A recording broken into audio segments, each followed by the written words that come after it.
So நம்ம இப்போ கற்றுக்கிட்ட அனிமேஷன் டெக்னிக்ஸை வச்சு ஒரு அனிமேஷன் டுட்டோரியல். இப்போ நம்ம இந்த சீனில் பார்த்துட்டு இருக்கிறது ஒரு ட்ரக்கை வந்து மாடல் பண்ணி வச்சுருக்கேன்.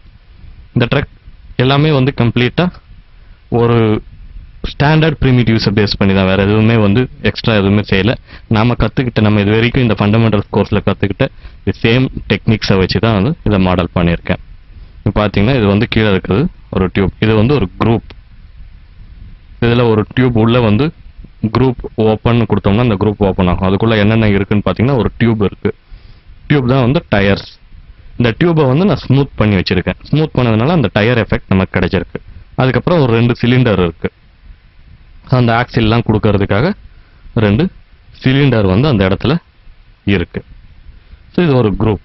இந்த குரூப்பை தான் வந்து நம்ம அனிமேட் பண்ண, அதாவது நம்ம இந்த ட்ரக்கு மூவ் ஆகிற மாதிரி, ட்ரக் அப்படியே வந்து ஒரு வீதி வழியாக இந்த ட்ரக் அப்படியே மூவ் ஆகிற மாதிரி அனிமேட் பண்ண போகிறோம். ஸோ இந்த குரூப்பை க்ளோஸ் பண்ணிவிடுவோம். சீனில் பார்த்தீங்கன்னா animate 1.jpg, இந்த சீனில் தான் வந்து அந்த ட்ரக்கை வந்து நம்ம ஓட வைக்க போகிறோம். ஸோ எப்படி அதை பண்ணுறது அப்படிங்கிறத பார்ப்போம். ஃபஸ்ட்டு வந்து ட்ரக்கை வந்து அனிமேட் பண்ணிடணும். ஸோ ஏதாவது ஒரு ஆப்ஜெக்ட் இருக்குது அப்படின்னா அந்த ஆப்ஜெக்டை வந்து நம்ம அனிமேட் பண்ணி அந்த ஃபைலை நம்ம சீனுக்குள்ளே இம்போர்ட் பண்ணிக்கலாம். பேசிக்காக இப்படி தான் பண்ணுவாங்க. ஆக்டர்ஸ்லாம் தனித்தனியாக வந்து இப்போ கேரக்டர்ஸ்லாம் இருக்குதுன்னு வச்சுக்கிங்களேன், அந்த கேரக்டர்ஸ்லாம் தனித்தனியாக அனிமேட் பண்ணிவிட்டு அதை சீனுக்குள்ளே இம்போர்ட் பண்ணிக்குவாங்க. எந்த மாதிரி அந்த கேரக்டர் வந்து அனிமேட் பேசணுமா, இல்லை நடக்கணுமா, ஓடணுமா, இல்லை ஷூட் பண்ணணுமா, இந்த மாதிரி ஒவ்வொரு ஆக்ஷனையும் ஃபஸ்ட்டே ப்ரீடிஃபைன் பண்ணிவிட்டு அது எந்த ஆங்கிளில் இருக்கணும் அப்படிங்கிறதையும் டிஃபைன் பண்ணிவிட்டு அதை வந்து அனிமேட் பண்ணுவாங்க. அந்த அனிமேஷன் கேரக்டர்ஸையோ அந்த ஆப்ஜெக்ட்ஸையோ எடுத்துகிட்டு கொண்டு போய் சீனில் மெர்ஜ் பண்ணுவாங்க. ஸோ அதே ப்ராசஸில் நம்ம பண்ணுவோம். இது வந்து ட்ரக். இந்த ட்ரக்கை வந்து நான் அனிமேட் பண்ணணும். ஸோ ஃபஸ்ட்டு ட்ரக் ஓடணும்னா வந்து வீல் சுற்றணும். 2 விதமான வீல் குரூப் இருக்குது. இந்த 2 வீல் குரூப்பையும் நான் அனிமேட் பண்ணுறேன். ஸோ ஆட்டோ கீ கொடுத்துட்டு ரொட்டேஷன் தான் நமக்கு முக்கியம். ட்ரக் இதில் ஓடணும்னு அவசியம் கிடையாது. ஜஸ்ட்டு இதில் வீல் சுற்றுறதை மட்டும் செஞ்சுட்டு ட்ரக்கினுடைய மூவ்மெண்ட், டோட்டல் மூவ்மெண்ட்டையும் நம்ம சீனில் போய் பண்ணிக்கலாம். ஸோ இதில் வந்து வீல் சுற்றுறது மட்டும்தான் நம்மளுடைய மூவ்மெண்ட். ஸோ நான் என்ன பண்ணிக்கிறேன், ஒரு 20th ஃப்ரேம். ஸோ 20th ஃப்ரேமில் நல்லா 360 டிகிரி அந்த வீல் வந்து மூவ் ஆகிற மாதிரி பண்ணிக்கிறோம். ஸோ இப்போ பார்த்தீங்கன்னா மூவ் ஆகுது. இதை வந்து நம்ம கிராஃப்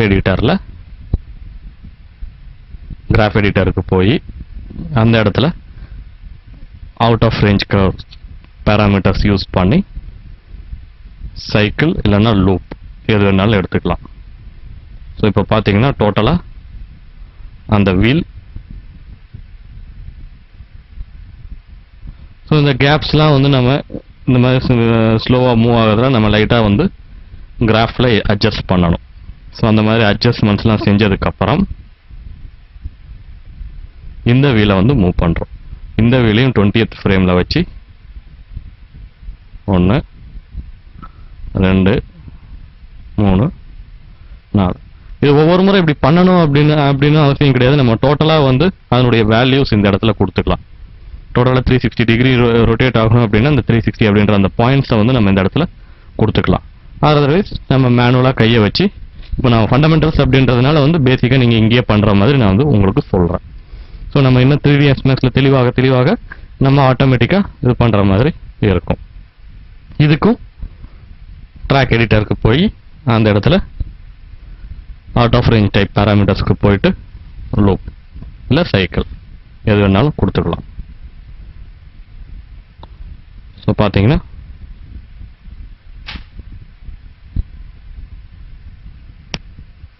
ஸோ உங்களுக்கு மூவ் ஆகும். இதை என்ன பண்ணுறேன், நான் டோட்டலாக வந்து ட்ரக் அப்படின்ற நேமில் சேவ் பண்ணுறேன். ஸோ இதை டோட்டலாக இது ஒரு குரூப், இது ஒரு குரூப், இதை டோட்டலாகவும் குரூப் போட்டு குரூப் ட்ரக் அப்படின்னு குரூப் பண்ணுறேன். ஸோ இப்போ பார்த்தீங்கன்னா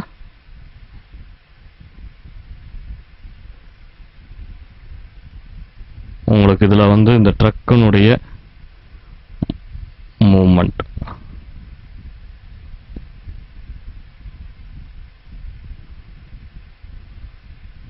இதை வந்து delete பண்ணிடலாம்.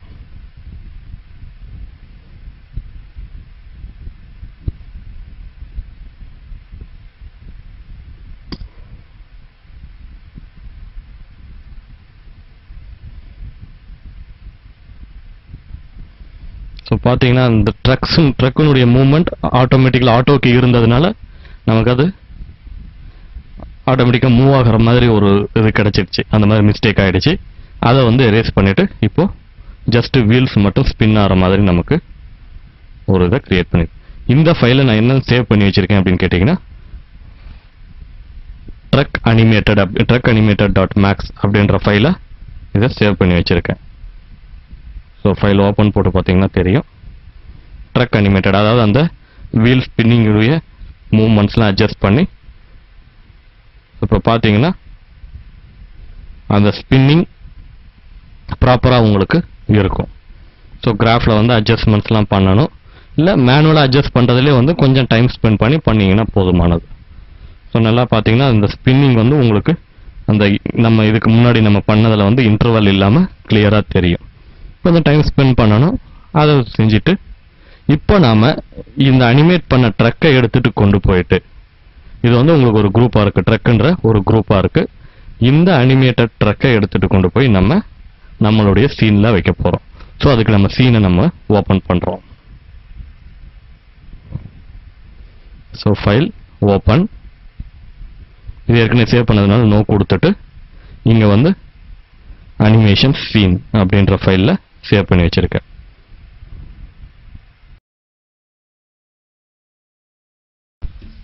ஓகே, நம்ம ஃபைல் வந்து ஓப்பன் ஆகிடுச்சு. இதுதான் நம்மளுடைய சீன். இந்த சீனில் பார்த்தீங்கன்னா சில ஹவுசஸ் மாடல் பண்ணி வச்சுருக்குது. ட்ரீஸ் நம்ம இங்கே பார்த்துருக்கக்கூடிய அந்த ஸ்டாண்டர்ட் ப்ரிமிட்டிவ்ஸ், அதாவது கிரியேஷன் பேனலில் இருக்கக்கூடிய இந்த ஏஇசி எக்ஸ்டெண்டரில் ஃபோலியேஜில் இருக்கக்கூடிய ட்ரீஸ் சிலதை வந்து வச்சுருக்கிறேன். அப்புறம் ஒரு ரோடு ஒன்று போட்டிருக்கேன். மேலே ஒரு ஸ்கை டோம் போட்டு அதுக்கு ஒரு கலர் கொடுத்துருக்குறேன். ஸோ இந்த இடத்துல தான் வந்து நம்ம அந்த ட்ரக்கை மர்ச் பண்ண போகிறோம். ஸோ இது வந்து இதை என்விரான்மெண்ட் மாடலிங் அப்படின்னுவாங்க, ப்ராப்பர்ட்டிஸ் மாடலிங், ப்ராப்ஸ் மாடலிங், இந்த மாதிரி நிறைய நேம்ஸ் சொல்லுவாங்க. இது செட் மாடலிங் தனி. இந்த செட் மாடலிங் வந்து தனியாக ஒரு டிபார்ட்மெண்ட் பண்ணும்.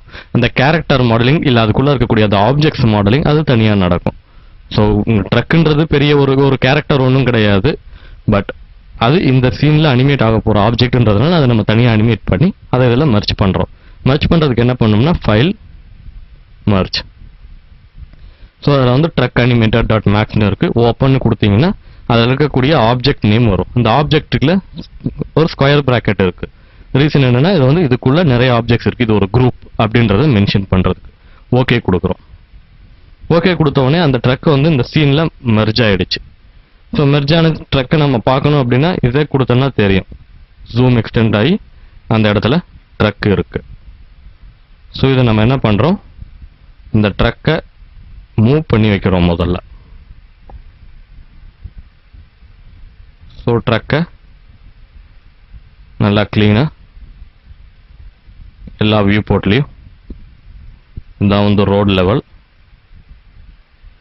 இந்த ரோட் லெவலில் மூவ் பண்ணி வைக்கிறோம். ஸோ சைடு வியூ போர்ட்டில் பண்ணணும் அப்படின்ற அவசியம் கிடையாது, ஏன்னா வந்து எல்லாமே இதுக்கு முன்னாடி தான் இருக்குது. ஸோ டாப் வியூ போர்ட்டில் மறுபடி அதை ஸ்கேல் பண்ணுறோம். நல்லா ஸ்கேல் பண்ணிவிட்டு டோட்டலாக அந்த குரூப்பை எந்த அளவுக்கு வேணுமோ அந்த அளவுக்கு அதை ஸ்கேல் பண்ணிவிட்டு ரொட்டேட் பண்ணுறோம். ரொட்டேட் டூல் எடுத்து ரொட்டேட் பண்ணுறோம். ஏன்னா வந்து நமக்கு ட்ரக்கை வந்து இந்த சைடு தான் நமக்கு இருக்கணும், அதனால் இந்த சைடு தான் வரணும். அதனால் அதை வந்து ரொட்டேட் பண்ணிக்கிறோம். ரொம்ப வேணும்னா நல்லா ஜூம் பண்ணி கூட பண்ணிக்கலாம்.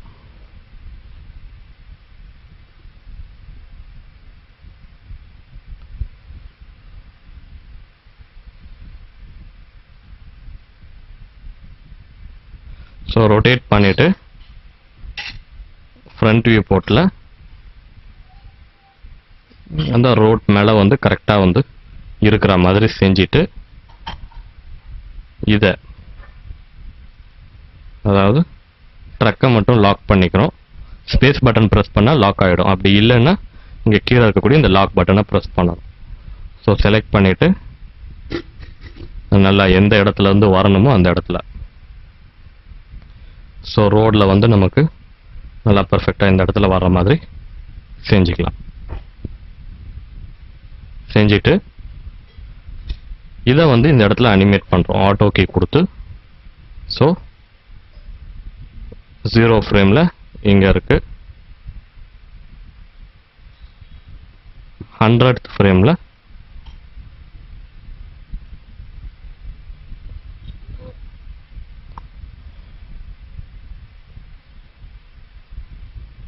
நல்லா இப்படி போகிற மாதிரி அனிமேட் பண்ணிக்கலாம்.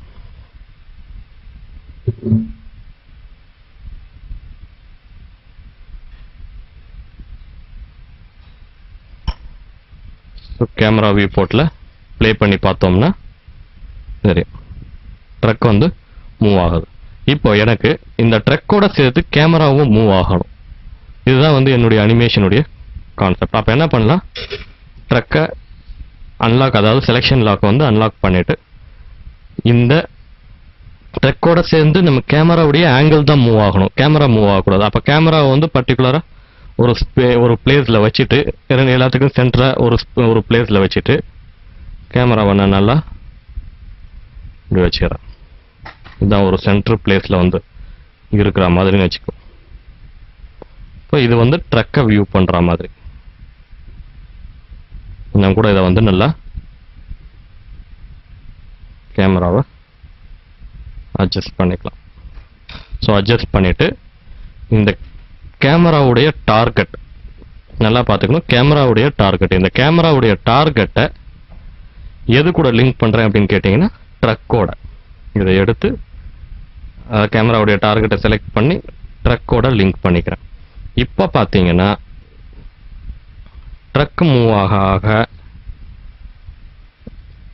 கேமராவும் மூவ் ஆகும். பட் நமக்கு வேணுங்கிற ரிசல்ட் பர்ஃபெக்டாக வரல. அப்போ என்ன பண்ணலாம் அப்படின்னு கேட்டிங்கன்னா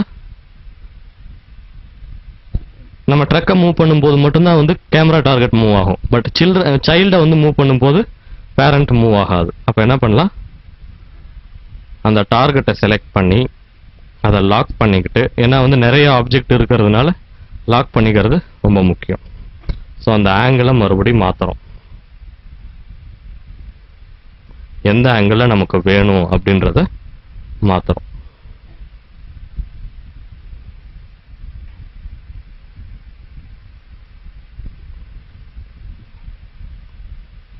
ஃப்ரண்ட் வியூ போர்ட்டில் அந்த நம்ம செலக்ட் பண்ணியிருக்கக்கூடிய ஆப்ஜெக்டை இன்னும் கூட வந்து நல்லா கீழே இறக்கிக்கலாம், அதாவது டார்கெட்டை.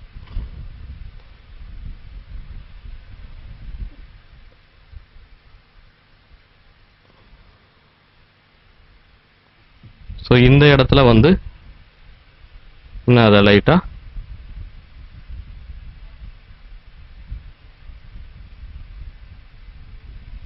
அட்ஜஸ்ட் பண்ணிக்கிறோம்.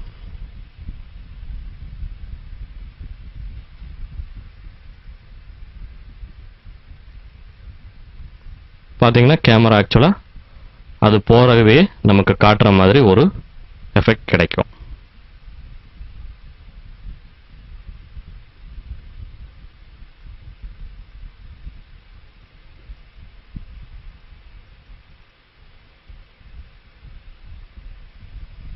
ஸோ இதனுடைய ப்ரீவியூ பார்க்கணும் அப்படின்னா என்ன பண்ணலாம் அப்படின்னு கேட்டிங்கன்னா, இப்போ நம்ம பண்ணியிருக்கிற அனிமேஷனுடைய ப்ரீவியூ பார்க்கணும் அப்படின்னா அனிமேஷனில் போய் ரெண்டரிங் இல்லை, ரெண்டரிங் வந்து நமக்கு டோட்டல் கலர்ஸை வந்து கொடுக்கும். பட் இதில் வந்து கலர்லாம் இல்லை, சும்மா அப்படியே அதனுடைய அவுட்லைன் மட்டும்தான் இந்த இடத்துல இருக்குது, சும்மா ஒரு ஷேடு. இதே சேம் வியூவில் நம்ம அதை வந்து ப்ரிவியூ பார்க்கணும், பட் அனிமேஷன் நமக்கு தெரியணும் அப்படின்னா என்ன பண்ணலாம், ஒன்று இந்த இடத்துல ப்ளே பண்ணலாம். அந்த கேமரா வியூவை செலக்ட் பண்ணிவிட்டு ப்ளே போட்டோம்னா ப்ளே ஆகும். பட் ரொம்ப ஸ்லோவாக இருக்கும். ஸோ ரொம்ப ஸ்லோவாக இருக்கும். இதே ரியல் ஸ்பீடில் வந்து பார்க்கணும் அப்படின்னா என்ன பண்ணலாம் அப்படின்னு கேட்டிங்கன்னா, அனிமேஷனில் மேக் ப்ரிவியூ நம்ம அது ஏற்கனவே பார்த்துருக்கோம். இதை கொடுத்துட்டு கிரியேட் கொடுத்தோம்னா அந்த அனிமேஷனுடைய ப்ரீவியூவை வந்து நமக்கு போட்டு காட்டும்.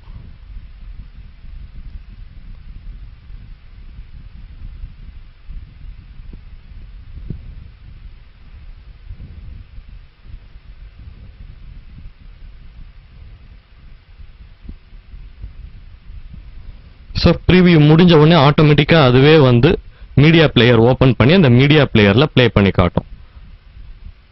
இது நம்ம செஞ்ச அனிமேஷனுடைய வியூ ப்ரீவியூ. இதில் வந்து கலர் காம்பினேஷனில் கலரில் ஃபுல் ஸ்க்ரீனில் இருந்தாலும் ஃபுல் ஸ்க்ரீனில் பார்த்துக்கலாம். ஸோ இதுக்கப்புறம் நீங்கள் டைம் அட்ஜஸ்ட் பண்ணுறதோ இதெல்லாம் வந்து பண்ணிக்கலாம். அனிமேட் பண்ணும் போதே வந்து அனிமேஷன் ஸ்டார்ட் பண்ணும்போதே டைம் அட்ஜஸ்ட் பண்ணிக்கிறது பெட்டர். ஏன்னா ஃபைனல் டைமில் நீங்கள் வந்து அட்ஜஸ்ட் பண்ண முடியாது. அனிமேஷன் பிளான் பண்ணும்போதே இது வந்து பால் டிவிக்கு போதா இல்லை ஃபிலிமுக்கு போதா என்டிஎஸ்சி டிவிக்கு போதா இதெல்லாம் டிஃபைன் பண்ணிட்டு அதனுடைய time frames per second frame rate fix பண்ணிட்டு டைம் ஃப்ரேம் எத்தனை ஸ்டார்ட் டைம் என்ன எண்ட் டைம் என்ன லென்த் எத்தனை லென்த் இருக்கணும் 10 செகண்ட்ஸ் ஓடணும்னா 250 ஃப்ரேம்ஸ் பாலில் போட்டோம்னா, அதுவே என்டிஎஸ்சியில் போடுறோம்னா 299 ஃப்ரேம்ஸ்.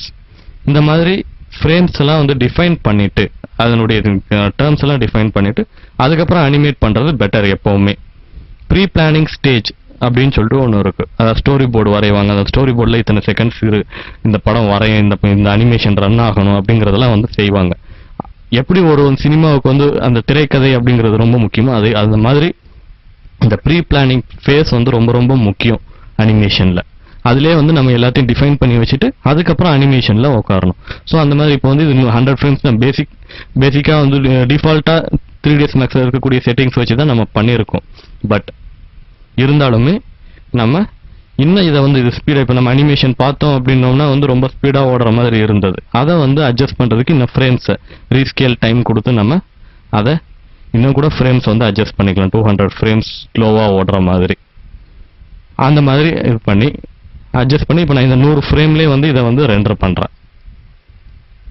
ஸோ ரெண்டரிங்க்கு வந்து இதில் நிறைய கலர்ஸ் இருக்கிறதுனால டைம் எடுக்கும். ஸோ நிறைய கலர்ஸ் இருக்கிறதுனால ரொம்ப டைம் எடுக்கும். நம்ம அதை ரெண்டர் செட்டிங்ஸில் எப்பவும் போல் போட்டுட்டு இந்த இடத்துல என்ன அவுட்புட் நமக்கு வேணும் அப்படிங்கிறத நம்ம பார்த்துப்போம். இதில் வந்து நான் 320x240 இருக்கிறதுலே சின்னதில்லை. இது வந்து நார்மல் சைஸ் மீடியம் சைஸ் இந்த சைஸில் கொடுத்துட்டு ஃபைல்ஸ் இந்த ஃபைல்ஸில் ரெண்டர் அவுட்புட்டில் இதில் வந்து அனிமேஷன் டுட்டோரியல் போட்டு ஏவிஐ ஃபைலாக சேவ் பண்ணலாம். வீடியோ கிளிப்பிங்காக நம்ம சேவ் பண்ண போகிறோம் அப்படின்றதுனால ஏவிஐ ஃபைலாக சேவ் பண்ணலாம். அப்படி இல்லைன்னா குயிக் டைம் மூவ் ஃபைலாக வந்து சேவ் பண்ணலாம். ஸோ நான் இதை வந்து மூவ் ஃபைலாக சேவ் பண்ணுறேன். சேவ் கொடுத்த உடனே அதுக்கான செட்டிங்ஸ் வரும். இந்த செட்டிங்ஸ்லாம் வந்து நம்ம கலர் குவாலிட்டி வந்து ஹையாக வேணுமா பெஸ்ட்டாக வேணுமா இதெல்லாம் வந்து டிஃபைன் பண்ணிவிட்டு ஓகே கொடுத்துட்றோம். இதுக்கப்புறம் ரெண்டர். இதுக்கு முன்னாடி இங்கே வந்து டைம் அவுட்புட்டில் ஆக்டிவ் டைம் செக்மெண்ட் எத்தனை ஃப்ரேம்ஸ் வேணுமோ அத்தனை ஃப்ரேம்ஸ்க்கானதை செலக்ட் பண்ணிவிட்டு ரெண்டர் கொடுக்குறோம். ஸோ ரெண்டர் கொடுக்க ஒவ்வொரு ஃப்ரேமும் வந்து நமக்கு ரெண்டராக ஆரம்பிக்கும். ஸோ ஒரு ஃப்ரேம் ரெண்டர் ஆகிறதுக்கு நமக்கு இவ்வளோ டைம் அந்த செட்டிங்ஸ்லாம் வந்து இந்த இடத்துல உங்களுக்கு காட்டும். ஒரு ஃப்ரேம் லாஸ்ட் ஃப்ரேம் டைம் எவ்வளோ, எலாப்ஸ் டைம் எவ்வளோ, ரிமைனிங் டைம் எவ்வளோ. ஸோ இது இந்த பர்டிகுலர் அனிமேஷன் ரெண்டர் ஆகிறதுக்கு 28 மினிட்ஸ் எடுக்கும் அப்படிங்கிறது இதனுடைய கால்குலேஷன். மேபி அதிகமாகவும் எடுக்கலாம் இல்லை கம்மியாகவும் எடுக்கலாம். ஸோ நம்ம ரெண்டர் பண்ணிவிட்டு அதனுடைய சீக்வன்ஸ் என்னன்றதை பார்ப்போம்.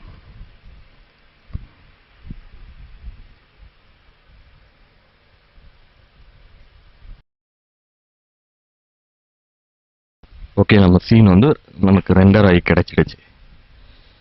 ஸோ இது ரெண்டர் ஆகுது கிட்டத்தட்ட வந்து அரை மணி நேரம் டைம் ஸ்பெண்ட் ஆச்சு. இந்த அரை மணி நேரம் முடிஞ்சோடனே நம்மளுடைய ஃபைனல் ரெண்டர் ஸ்க்ரீன் வந்து இதை க்ளோஸ் பண்ணிவிடுவோம். நம்ம ரெண்டர் பண்ண அந்த ஃபைலை போய் பார்ப்போம். View image file animate tutorial .mov தான் நம்ம சேவ் பண்ணது. ஸோ அந்த ஃபைல் போட்டு view. So QuickTime mov ஃபைல்ன்றதுனால குயிக் டைமில் ஓப்பன் ஆகுது. ப்ளே பண்ணோம்னா தெரியும். ஸோ இதுதான் நம்ம பண்ண அனிமேஷனுடைய இந்த மாதிரி கேமரா ஆங்கிள்ஸ்லாம் வந்து இது கூட வந்து நான் பெர்ஃபெக்ட் அப்படின்னு சொல்ல முடியாது. நம்ம கிளியரா பிளான் பண்ணி எந்த இடத்துல கேமரா வைக்கணும், அந்த கேமராவை எப்படி மூவ் பண்ணணும். இன்கேஸ் இது வந்து டார்கெட் கேமரா ஒரு இடத்துல ஃபிக்ஸடா இருக்கு, டார்கெட் மட்டும் மூவ் ஆகுது. இதுக்கு பதில் கேமராவே மூவ் ஆகுற மாதிரி வேணும், இந்த ட்ரக்கு கூடவே வந்து கேமரா மூவ் ஆகணும் அப்படின்னா ஃப்ரீ கேமரா யூஸ் பண்ணிக்கலாம். அப்புறம் என்ன லைட்டிங் செட் பண்ணலாம், பேக்ரவுண்ட் ஸ்க்ரீன். ஸோ பேக்ரவுண்ட் பார்த்தீங்கன்னா வந்து டோட்டலாக ப்ளூவாக இருக்கு. இதுக்கு பதில் வந்து ஸ்கைஸ் ஏதாவது வச்சு நல்ல பெர்ஃபெக்ட் ஸ்கை பேக்ரவுண்ட்ஸ் அதை கிரியேட் பண்ணி, ஸ்கை பேக்ரவுண்ட்ஸ் உங்களுக்கு வந்து நெட்ல நிறைய அவைலபிள். ஸ்கை டோம் கொடுக்கக்கூடிய ஸ்கை கியூப் அப்படின்னு கூட சொல்லுவாங்க. அந்த மாதிரி அந்த பர்டிகுலர் என்விரான்மெண்ட்க்கு கொடுக்கக்கூடிய ஸ்கை பேக்ரவுண்ட்ஸ் நெட்ல நிறைய ஃப்ரீ பேக்ரவுண்ட்ஸ் வந்து அவைலபிளாக இருக்கு. இல்லை காசு கொடுத்து வாங்குற மாதிரி நிறைய இருக்கு. ஸோ இந்த மாதிரி நீங்கள் அந்த ரிசோர்ஸஸை யூஸ் பண்ணி நீங்கள் அதை வந்து செஞ்சுக்கணும்.